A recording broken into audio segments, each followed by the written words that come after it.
Hello everyone, welcome back to the next lecture of mathematics, ICSE class 10th mathematics.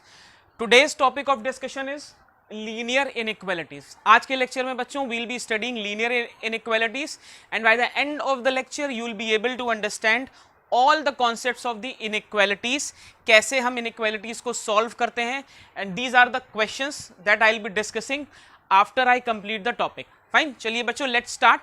सबसे पहले as I always say it is very important to understand the literal meaning of a topic.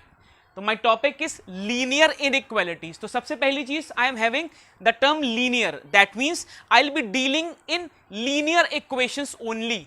तो एक basic सी linear equation लिखते हैं, say ax plus b, right. Second is inequalities. अब बच्चों अभी तक वी हैव स्टडीड कि अगर मैं कोई दो नंबर लूं या कोई दो वेरिएबल लूं a एंड b, तो we know either a is equal to b और a is greater than b और a is less than b. Fine.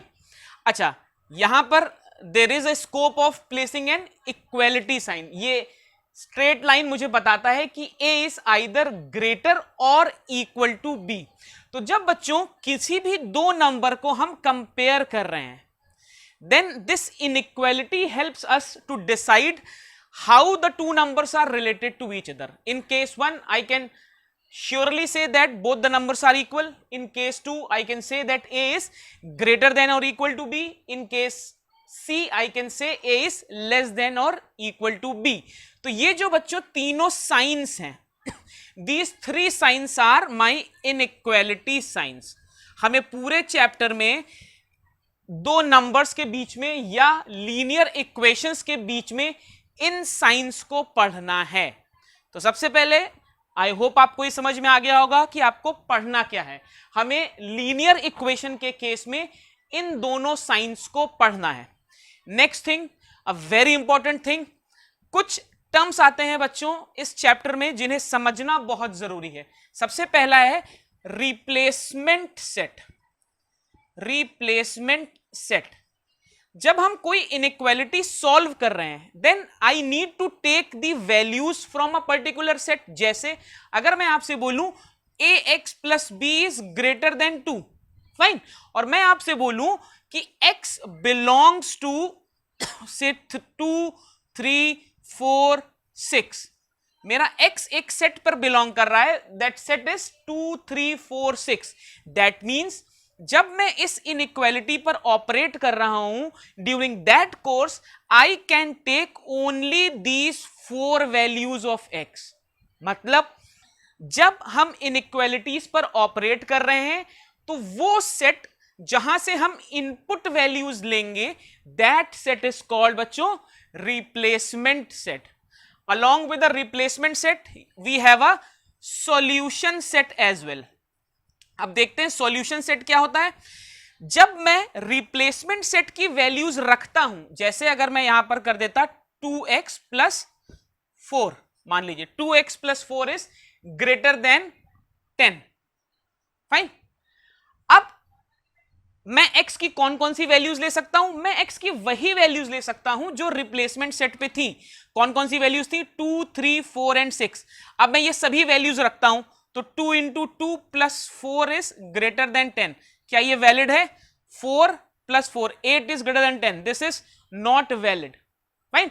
तो हम देखते हैं हमारे जो आंसर्स आ रहे हैं, सॉल्यूशन सेट मेरे वो सेट, उन नंबर्स का सेट है जो मुझे तब मिलते हैं जब मैं अपनी इनइक्वालिटी को सॉल्व करता हूं. दैट मींस दो प्रोमिनेंट सेट हैं, पहला है रिप्लेसमेंट सेट, दूसरा है सॉल्यूशन सेट. रिप्लेसमेंट सेट वो वैल्यू है बच्चों जहां से मैं इनपुट उठाऊंगा और उस पर्टिकुलर इनपुट के लिए मुझे जो आंसर मिलेगा, that will be my solution set. अब सॉल्यूशन सेट में एक इंपॉर्टेंट कंडीशन बनती है. कभी कभी हमें दिया होता है कि फॉर एग्जाम्पल आपको दिया है कि x belongs to n, n is a natural number. तो x बिलोंग्स टू n, इसका मतलब x का वैल्यू 1, 2, 3 एंड सो ऑन, यहां तक आ सकता है. आपने जब सॉल्व किया तो सॉल्व करने के बाद आपके आंसर में जो वैल्यूज आई वो आई -3, -2, -1, 0, 1, 2. In that case आपका आंसर ये नहीं होगा. This will not be your solution set. Why? Because it is mentioned that x belongs to natural numbers. तो आपके आंसर में से केवल वही वैल्यूज मैं ले सकता हूं जो नेचुरल नंबर हैं. तो मेरा आंसर कितना आना चाहिए बच्चों? 1 and 2. This is the utility of replacement and solution set. ऐसे बहुत से क्वेश्चन हैं जहां पर आपको x पर कंडीशन दी है कि this x is a natural number, whole number, real number, rational, irrational और व्हाटएवर. तो हमें क्या देखना है? हमें सॉल्यूशन सेट लिखते समय यह ध्यान रखना है बच्चों कि मेरे सॉल्यूशन सेट में वही वैल्यूज आनी चाहिए जिन वैल्यूज पर मेरी इनइक्वालिटी डिफाइंड है, या वो वैल्यूज जो रिप्लेसमेंट सेट पर हैं. ऐसा कोई भी आंसर मैं नहीं लिख सकता जो मेरे रिप्लेसमेंट सेट की वैल्यू से मैच नहीं कर रहा. क्लियर है बच्चों? तीसरी एक और इंपॉर्टेंट चीज जो इस क्वेश्चन में आती है, almost in every question you have to plot your answer on the number line. Almost in every set you have to plot your answer on the number line.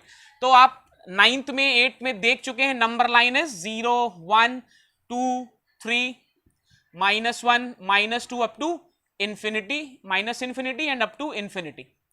अब बच्चों जब हम नंबर लाइन पर answer को plot करते हैं तो कुछ पिक्टोरियल रिप्रेजेंटेशंस हैं जो हमें ध्यान रखने हैं. बोर्ड्स में इन्हीं सब छोटी छोटी चीजों के मार्क्स कटते हैं. फॉर एग्जाम्पल बच्चों मेरा एक आंसर आया x इज ग्रेटर देन 0, एक दूसरा आंसर आया x is greater than equal to 0. अब ध्यान दीजिएगा, मैं x इज ग्रेटर देन 0 और x is greater than equal to 0 इन दोनों ही केसेस को प्लॉट करने जा रहा हूं. तो ग्रेटर देन 0 का मतलब मेरा वैल्यू 0 से शुरू हुआ और ग्रेटर है. ये एरो हेड मुझे बताता है कि ये वैल्यू इंफिनिटी तक जा रही है. बट यहां पर क्या देखना है? क्या यहां पर इक्वालिटी है? क्या यहां पर इक्वालिटी है? यहां पर इक्वालिटी नहीं है. अगर यहां पर इक्वालिटी नहीं है that means 0 is not included. तो बच्चों जब 0 इंक्लूडेड नहीं होगा, जब 0 इंक्लूडेड नहीं होगा उस केस में मैं यहां पर एक सर्कल बनाऊंगा. आप देखिए मैंने रेड से बनाया हुआ है. This means this 0 is not included and this arrow signifies that मेरा आंसर इंफिनिटी तक जा रहा है. अगर मैं सेकेंड केस को प्लॉट करूं बच्चों तो मेरा arrow will be as it is, but now 0 is included. आप अगर ध्यान से देखेंगे तो यहां पर इक्वालिटी भी है बच्चों. तो सिंस इक्वालिटी इज देयर तो now I have to dark this circle. तो ध्यान रखेंगे अगर मेरा सर्कल डार्कन्ड है that means that particular value is included in my set, और अगर वो डार्क नहीं है दैट मींस अगर वो डॉट, दो केसेस हैं, अगर वो डॉट है darkened that means the value is included, अगर वो सर्कल है that means value is not included. तो बच्चों जब आप आंसर लिखेंगे तो you have to keep these 2 points in mind. ऐसा ना हो कि आप पूरा क्वेश्चन सही करें बट लास्ट स्टेप में जब नंबर लाइन में प्लॉट करना हो तब आप गलती कर दें. तो प्लीज मेक श्योर कि ये छोटे छोटे पॉइंट्स आप ध्यान रखें. एक चीज और मैं यहां पर बताना चाहूंगा, बहुत से बच्चों को अभी कंफ्यूजन है कि नेचुरल नंबर्स का सेट कौन सा है, रियल नंबर्स का सेट कौन सा है. देखिए बच्चों अगर ये कंफ्यूजन आपको इनइक्वालिटीज में रहेगा then you will not be able to decide the replacement set. आपको ये बिल्कुल क्रिस्टल क्लियर होना चाहिए कि कौन सा सेट किस सिंबल से रिप्रेजेंट करते हैं और उस सेट में कौन कौन सी वैल्यूज आती हैं. तो मैं एक ब्रीफ में आपको बता देता हूं. सबसे छोटा मेरा नेचुरल नंबर्स का सेट होता है. नेचुरल नंबर्स को मैं n से लिखूंगा, राइट. और नेचुरल नंबर्स में क्या क्या इंक्लूडेड है? 1 2 3 and so on. Fine. Natural number से जब मैं ऊपर मूव करता हूं तो I get a whole number set. This is a whole number set. Whole number में symbol is w and along with natural numbers 0 is also included. Fine. Natural numbers is n, whole numbers is w. Fine है. Then we have a set called integers. अब ध्यान से देखेंगे integers को हम i से भी रिप्रेजेंट करते हैं and z से भी रिप्रेजेंट करते हैं. यहां पर बहुत से बुक्स में कंफ्यूजन है. तो i and z both are the representations of integer. तो ये आप हमें ध्यान रखना है. इसके ऊपर मेरा इंटीजर का सेट आएगा. Integer means -3 -2 -1 up to infinity. That means -infinity से इंफिनिटी सब कुछ मेरा इंटीजर है। क्लियर है बच्चों? -इन्फिनिटी से इंफिनिटी सब कुछ मेरा इंटीजर है। इंटीजर से बड़ा फिर मेरे पास एक सेट आता है रैशनल नंबर्स का। Rational numbers, what are rational numbers? Rational numbers को हम Q से लिखते हैं। फाइन। उसके बाद मेरे पास सेट आता है रियल नंबर्स का। ऊपर मेरा एक रियल नंबर्स का सेट आता है। ये सभी चीजें इस सेट में इंक्लूडेड हैं। इसको मैं R से लिखता हूं। अलॉन्ग विद रियल नंबर्स एक और सेट आता है इररेशनल नंबर्स का, जो आपको अभी नहीं पढ़ना है। 11th 12th में आप देखोगे इररेशनल नंबर्स का, तो ये आपको अभी नहीं पढ़ना है। रियल नंबर्स प्रोमिनेंटली ये चार आपको याद रखने हैं बस। Natural number, whole numbers, integers and real numbers. Fine.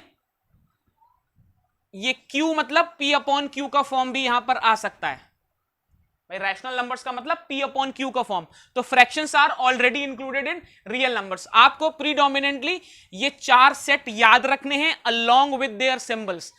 Fine. Natural numbers, whole numbers, integers, real numbers. This is rational number P upon Q। Natural numbers, whole numbers, integers, real numbers and rational numbers. Fine. I hope आपको ये समझ में आ गया होगा। This was the prerequisite. Chapter के questions करने के लिए आपको इतना नॉलेज होना चाहिए। अब बच्चों देखेंगे हम कि हम क्वेश्चंस कैसे सॉल्व करें। चलिए, मैंने कुछ क्वेश्चंस लिखे हुए हैं राइट हैंड साइड पे। All these questions were asked in board examinations. मैंने सभी बोर्ड एग्जामिनेशंस के क्वेश्चन ही लिए हुए हैं। चलिए, क्वेश्चंस करने के साथ ही साथ हम रूल्स भी समझते जाएंगे कि कैसे मुझे अप्रोच करना है। Let's start with question number 1। It says 1/2 minus 2x upon 3 is less than equal to 1 5/6 and greater than equal to -2. One thing I want to make it clear in the beginning only, please make sure you carefully watch the equality signs. अगर आपने equality वाला sign miss किया then answer will be different. Fine. चलिए, सबसे पहले what I can do is I can convert this mixed fraction into proper fraction. तो 6 1 is 6, 6 plus 5 is 11/6. This will be 11/6। Fine. अब बच्चों देखेंगे अप्रोच क्या है। सबसे पहले what I need to do is मैं इसको थोड़ा सा सिंप्लीफाई करूं। तो अप्रोच ये रखनी है कि मुझे इनइक्वालिटीज के बीच में वेरिएबल को इंडिपेंडेंट रखना है। जैसे यहां पर x is a variable, I need to keep x independent. अब यहां पर x के साथ क्या है, 1/2 है। तो सबसे मेरा पहला अप्रोच क्या होना चाहिए, मुझे इस 1/2 को यहां से हटाना है। तो 1/2 के लिए मैं क्या कर सकता हूं, I can subtract 1/2 from entire equation. इस पूरी इक्वेशन को से मैं 1/2 सबट्रैक्ट कर सकता हूं। अब ध्यान से देखेंगे बच्चों क्या कर रहा हूं। This will B -2 minus 1/2. This will B 1/2 minus 1/2 minus 2x/3. This will be 11/6 minus 1/2. अब यहां से क्या फायदा हुआ मुझे, this gets eliminated. 1/2 minus 1/2 is 0, it gets eliminated. यहां पर I'll take 2 as LCM. So this will be -4 minus 1. This is minus 2x/3. This is again 6 will be the LCM. 11 minus 3. Right? So now this will be minus 2x upon 3 less than equal to 11 minus 3 is 8. This will be 8/6. And 8/6 I can write it 4/3. 4/3. यहां पर -5/2. Fine. तो this is what I get. Now again a very important rule. जैसे जैसे मैं questions करता जाऊंगा आपको rule समझ में आते जाएंगे। तो पहला रूल जो मुझे ध्यान रखना है now is whenever negative sign is multiplied inequality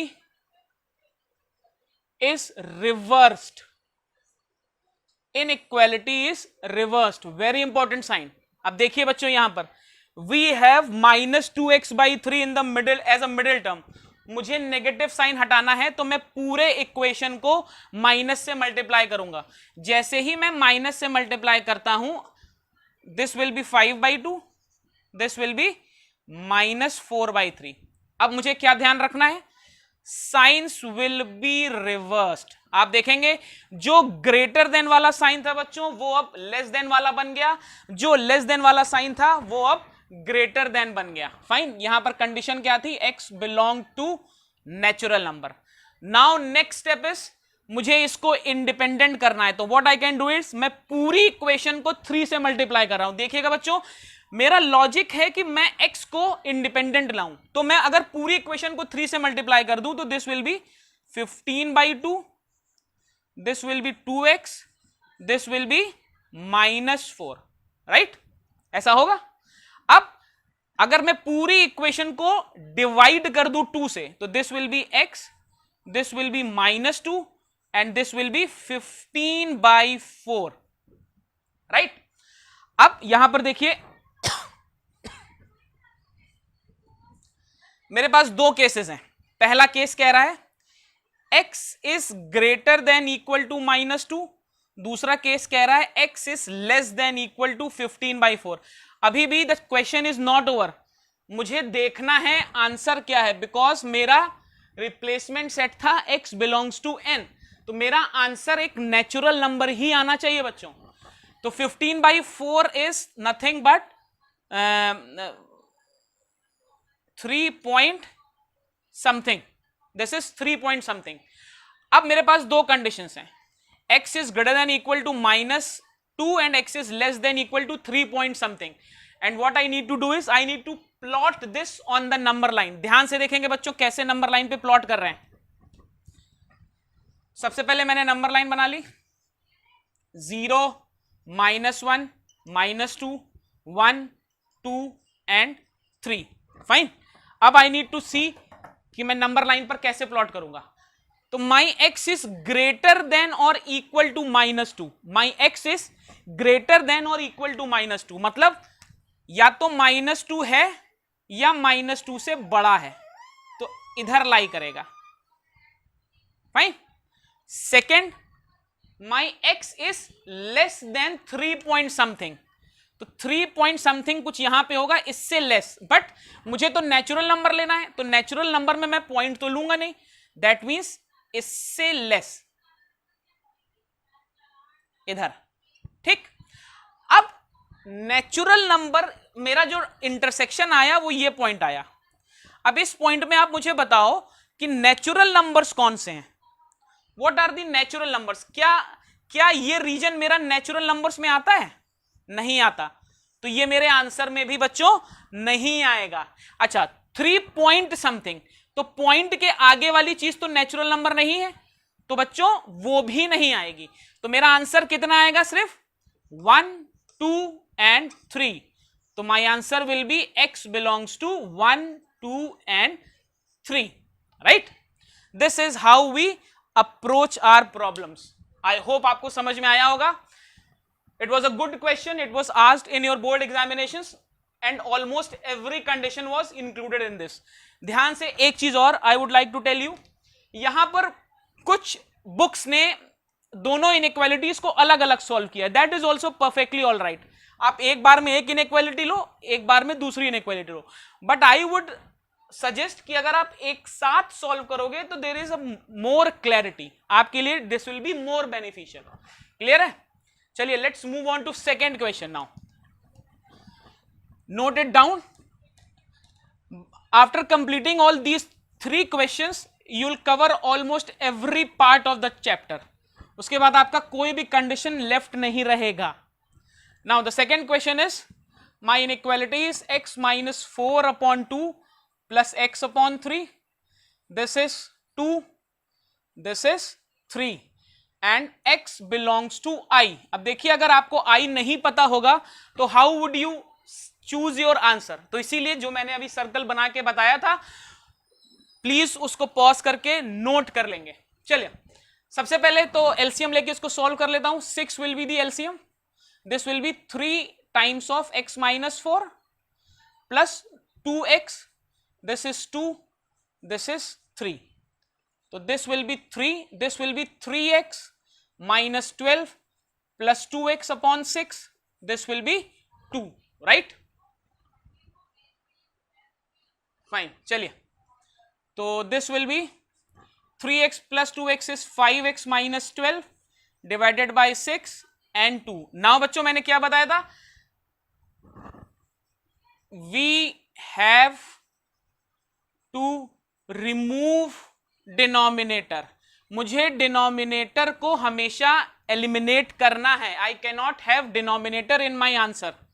जब भी इनइक्वालिटी सॉल्व करेंगे तो डिनोमिनेटर को हटाना है. तो यहां पर I am getting 6 as denominator, तो मैं क्या करूं, पूरी इक्वेशन को 6 से मल्टीप्लाई कर दूं. तो this will B 18, this will B 5x minus 12, this will B 12. अब एड 12, अगर मैं 12 ऐड कर दूं तो this will B 18 plus 12, this will B 5x minus 12 plus 12, this is 12 plus 12. देखिए बच्चों मैंने 12 क्यों ऐड किया, क्योंकि मुझे x को फ्री करना है. तो x को फ्री करने के लिए पहले माइनस 12 मुझे हटाना पड़ेगा. तो 18 plus 12 is 30, this is 5x, this is 24. Now in order to make x free I have to divide the equation by 5. So what I'll get is x is 24 by 5 and x is 6. ठीक, तो यहां से I'll get x is greater than 4.8 and x is less than 6. तो number line पे plot कर लूं,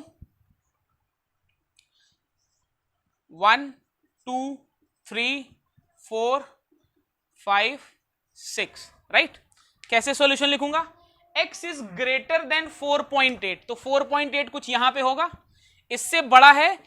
अच्छा, equality बच्चों देखेंगे दोनों तरफ लगी है, तो this point is included and it is less then 6, it is less then 6. तो ये मेरा रीजन हुआ. फाइन, लेकिन मुझे क्वेश्चन में दिया है that x belongs to i, तो मेरा आंसर एक इंटीजर ही होना चाहिए. तो यहां पे अगर मैं इसको 4.8 बोल दूं, 4.8, तो 4.8 से बड़ा और 6 से छोटा कितना इंटीजर मैं जानता हूं, सिर्फ 2 इंटीजर. कौन कौन से, 5,6. तो 5,6 should be my answer, right. Clear है, चलिए please note it down. Let's discuss the next question. देखिए, more or less every question follows the same pattern. The only point is how you are solving the question. Fine. Third question देखते हैं. अब ये देखने में आपको थोड़ा complicated लग रहा है, but it is not. At C question में क्या क्या दिया हुआ है, सबसे पहले there is a set P.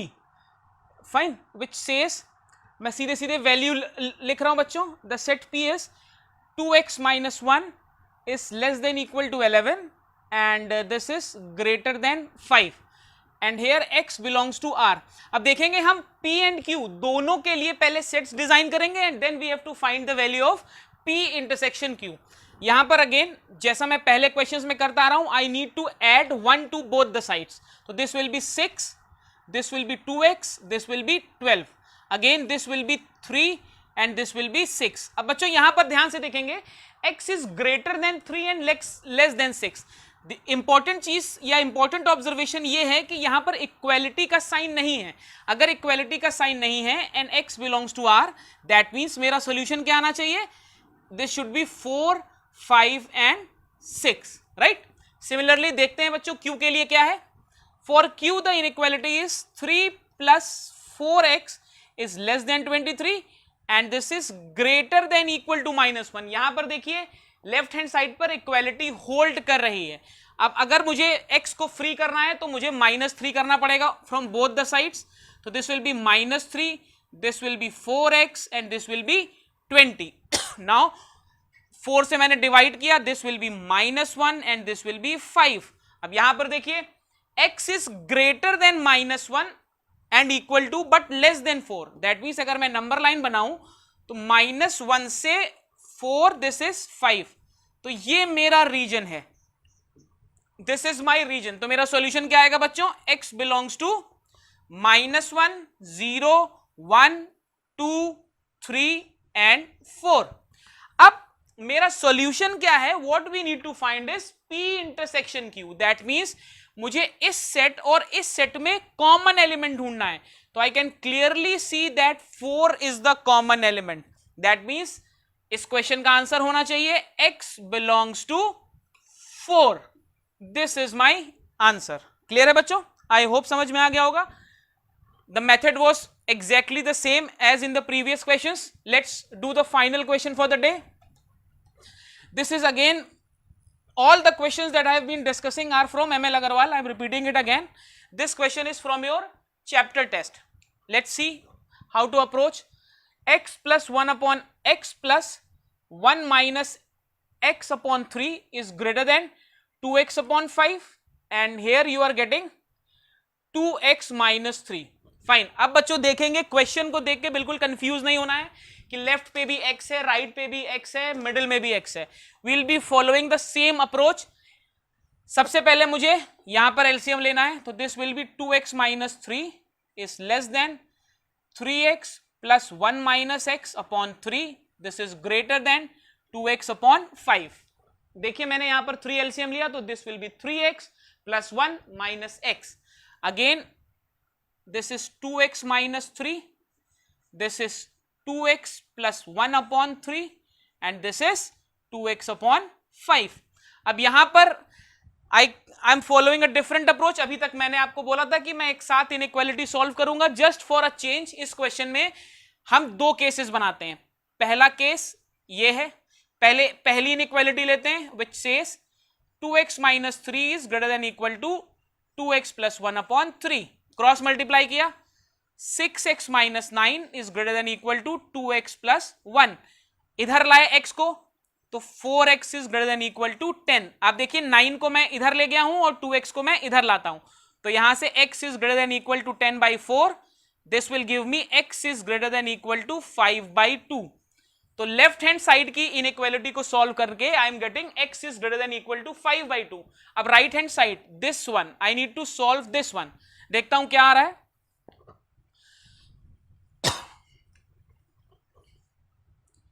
My inequality is 2x plus 1 upon 3 is greater than 2x upon 5। Cross multiply करता हूं, cross multiplication, this is 10x plus 5 is greater then 3x, या 4x is greater then minus 5, तो x is greater then minus 5 by 4। Fine. अब मुझे बच्चों लिखना है common answer in दोनों क्वेश्चंस का। तो देखिए अप्रोच क्या होगी। This question has been deliberately taken. Logic समझिएगा। केस 1 कह रहा है कि x 5 by 2 से बड़ा है। सबसे पहले मैं नंबर लाइन बना लूं, से this is my number line. 5 by 2 is 0, 1, 2, 3, 4। 5 by 2 is 2.5। That means यहां पर इक्वालिटी भी होल्ड कर रही है, मतलब x मेरा ऐसा है। This is my x। Case 2 कह रहा है कि x is greater then minus 5 by 4। Minus 5 by 4 का मतलब हुआ माइनस 1.25। तो बच्चों माइनस 1.25 कुछ यहां पर होगा। तो केस 2 इज सेइंग कि x is greater then minus 1.25। मैंने आपको बताया है जब कभी भी नंबर लाइन पर एक से ज्यादा रीजन्स आ रहे हैं तो जो कॉमन रीजन होता है बच्चों, दैट इज माय आंसर। तो इन दोनों केसेस में मेरा कॉमन रीजन क्या आ रहा है? This is my common region. तो मेरी इनइक्वालिटी का आंसर क्या होना चाहिए बच्चों? Answer should be x is greater than equal to 5 by 2। Fine. और ऑब्वियस भी है, अगर x 2.5 से बड़ा है तो माइनस 1.25 से तो वो ऑटोमेटिकली बड़ा हो गया, राइट? चलिए बच्चों, this was all about linear inequalities. I hope आपको समझ में आया होगा। I have tried to take questions of every kind. Clear? In case you don't understand it, watch it again and again. Study well, stay safe, and don't forget to subscribe the channel. Thank you.